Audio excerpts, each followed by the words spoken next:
Welcome to Pistol Grip Shotgun Grip Selection. What we're going to do today is have a tutorial on selecting and or modifying existing stocks and grips for suitable use on short barrel and sawed-off shotguns. What we're going to do is divide it into two sections. We'll cover shot pistols separately toward the end of the video, such as this one here, this H&R. We'll start with a discussion of whippet guns and stock selection for those. And we'll cover both factory-made grips and improvised grips. Before we get heavily into pistol grip shotguns, what we want to do is talk about the tactical niche for a pistol grip shotgun. All sawed-off shotguns and short barrel shotguns are special purpose short-range weapons. Whippet guns fall within a special designation and mission within that group of special purpose weapons. So basically, when you're looking at short barrel and sawed-off shotguns, the tactical necessity should decide what type of shotgun you use. You only use a shotgun like this, a whippet gun with abbreviated stock, when the tactical necessity dictates it. And the reason is you give up 1 point of control. With these short barrel shotguns, you have the forward grip and the hand grip here, but you don't have the use of the butt stock. The butt stock gives you a third point of control on the weapon. So as I said before, you only use these when tactically necessary. The hierarchy of shotgun employment: you use a standard shotgun whenever possible. This gives you the maximum flexibility within the shotgun family.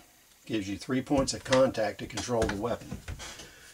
When a stocked shotgun will not do the job, your next choice in the hierarchy is a folding stock shotgun.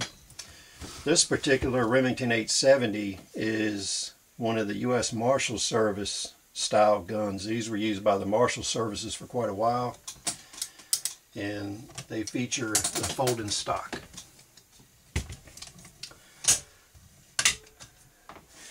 These folding stocks were notoriously uncomfortable to use. Some of the more modern choke stocks are superior, but this gun gives you concealment and ease of movement, but you still have a stock you can deploy to give you tactical advantage.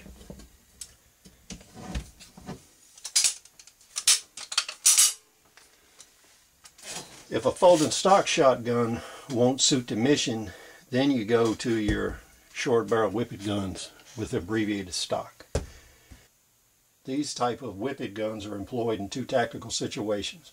One situation demands concealment, where you can't conceal a bigger weapon.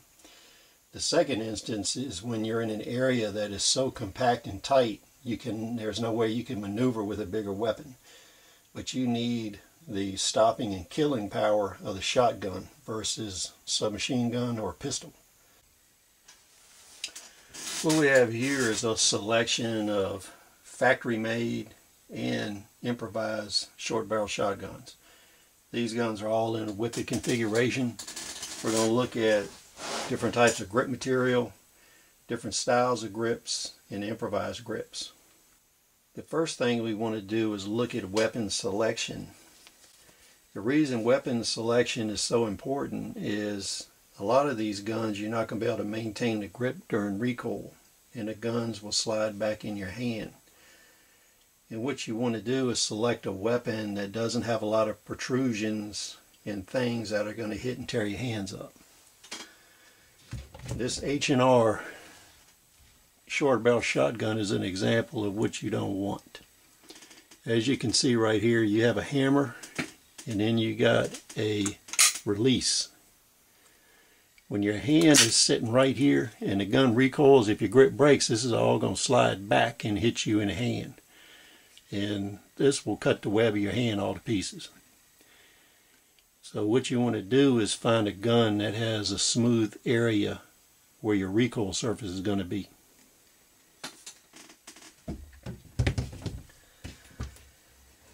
This is a factory produced Remington Model 17. This was a police special. These were made prior to the National Firearm Act, and they were pretty popular in the law enforcement community. You can see on this gun there's nothing sticking out. All the surfaces are smooth where the pistol grip is. If your grip broke on this gun, it would allow it to slide like on a single action revolver. I think the best way to demonstrate what type of grip surface you want on a sawed-off shotgun is to look in the past. Many of the handguns that were in use in the past, the muzzle-loading ones, were large caliber. This one is a 69 caliber, which places it a little bit bigger than a 20 gauge shotgun. And you can see the grip surface here. What you want to do is kind of imitate that, because this grip was designed, I can get a good grip on this, but if it breaks and recoils, it is smooth, and it'll allow it to roll up in your hand like a single action revolver grip. So that's kind of what we're looking for, is something smooth and rounded. And you can see the angle this is at, where it's angled back. Some of your modern grips are angled straight down, or actually slightly forward a little bit. Those actually increase the felt recoil. This design reduces felt recoil and aids in control.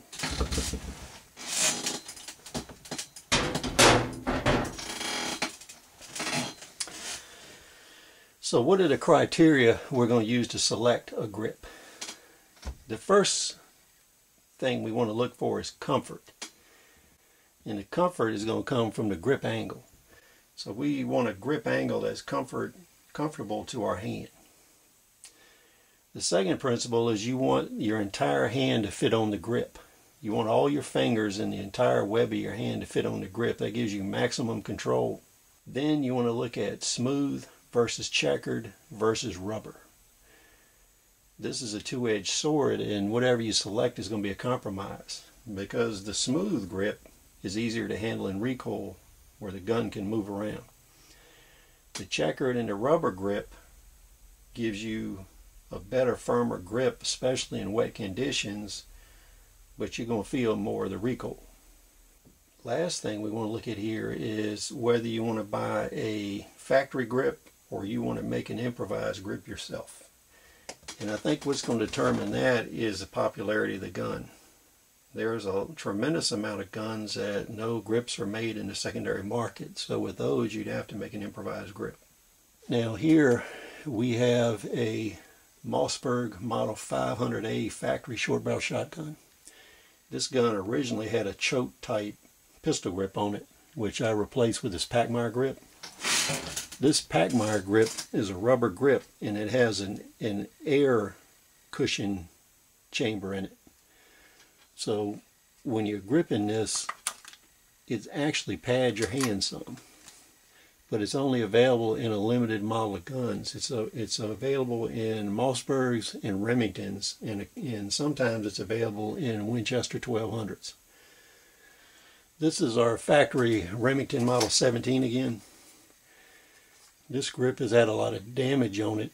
This gun's very old, but this is probably the ideal shape I've found, because you can get your entire hand on this.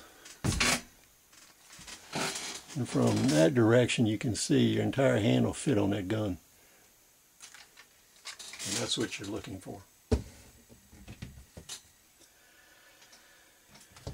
Now we're back to our Winchester Model 1200 whippet gun, and you can see this is probably the ideal configuration for an improvised stock. This is a 12 gauge gun, so the recoil is very heavy, and when you look at this, I can get my entire hand on the gun. And the protrudence of the stock behind it gives you stability. Now, this is another grip that was confiscated off of a different gun. And the problem is when you grip this grip, you don't have much stability behind there. This is about the minimum size grip you want to have. This is another variation off of another confiscated gun. This one has been, I guess, cut down so much it would fit on the gun like this, and when we look at it from the other side you wouldn't have much of a grip. What we're going to do is give you a view of this Winchester 1200 grip from the back side. You can see here you barely have enough room to get your hand on it from this side. And what happens is, since there's no wood up against your hand here, it doesn't lend itself well to control. This is probably the minimum you really want.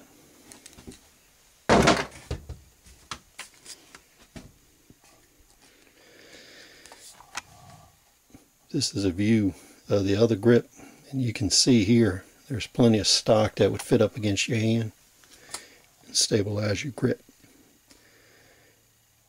So that's what you're really looking for.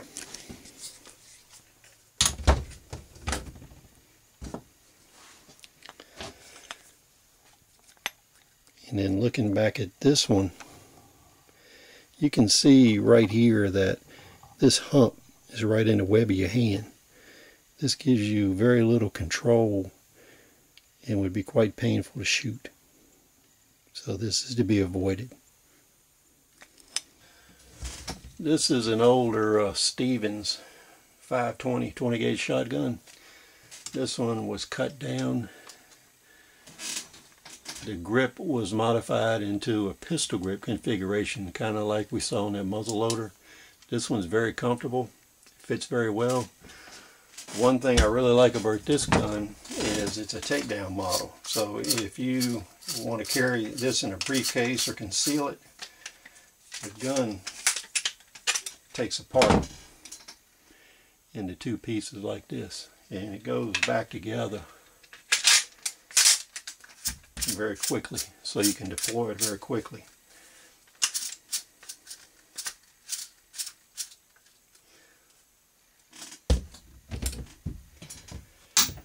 This was a custom cut down Mossberg 500. This is kind of an example of a grip you don't want. When this grip was cut down, it was cut down off of a polymer stock, and you can see here all this roughness in this hump. This hump is right where the web of your hand is, and when it recoils it'll hit it, so you don't want this.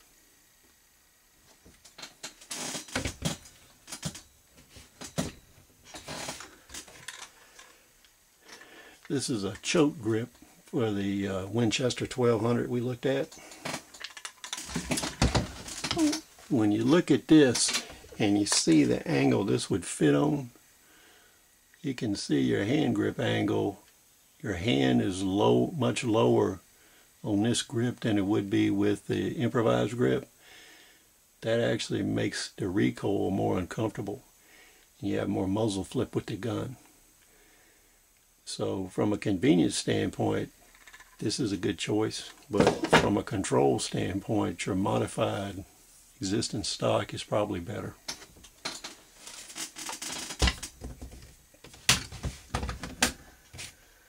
Now, one point of caution I want to give you, all the guns here except this one are NFA items.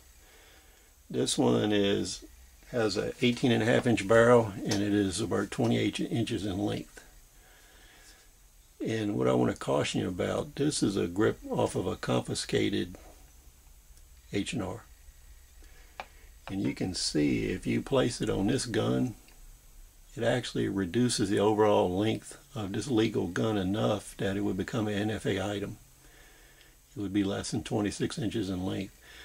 So if you decide you're going to modify a gun and you want it to be non-NFA, you need to be very careful about overall length, because that's usually what trips most people up rather than barrel length. They'll cut the gun down and they'll think it's perfectly legal because the barrel's 18.5 inches. But if you don't have enough overall length, then it's an NFA weapon. Now we're going to take a look at shot pistols and their grip design. What you need to keep in mind with a shot pistol is it is a conventional handgun. So The handgun grip should be just like any other handgun, but it should have attributes that help you with recoil control. So what we'll do is we'll look at this old muzzleloader again. Many of the old muzzleloading handguns were shot pistols, and sometimes they were used with round ball, sometimes they were used with buckshot or birdshot, depending on the purpose. This is an H&R Handygun. This was made prior to the National Firearm Act. This grip design is almost ideal for a light recoil and shot pistol. It has a shelf here for the web of your hand.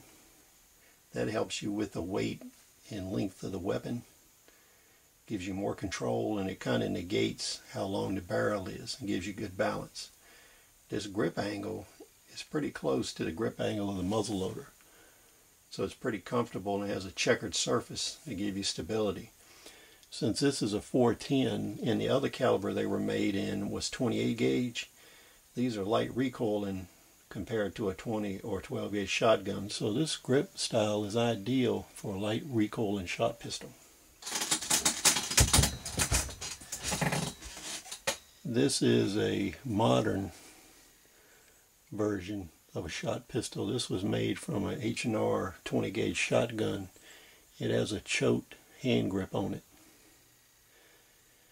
This gun, you get fatigued after you fire about 5 rounds with it. This grip angle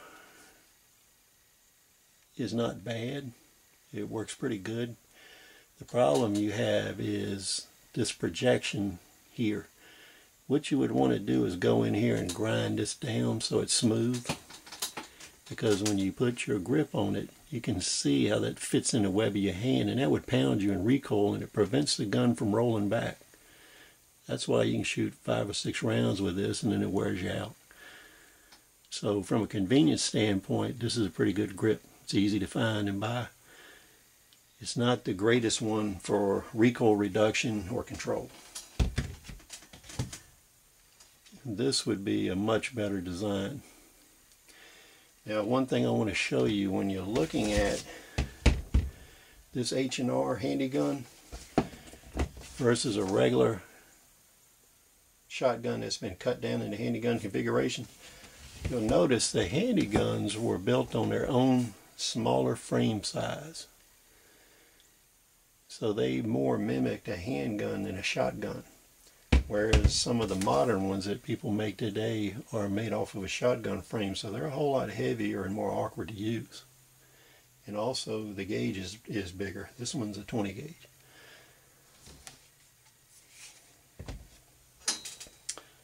So thanks for joining us for pistol grip shotgun grip selection. If you have any questions or comments, please make them below. Please favorite, subscribe, and we'll see you on the next video.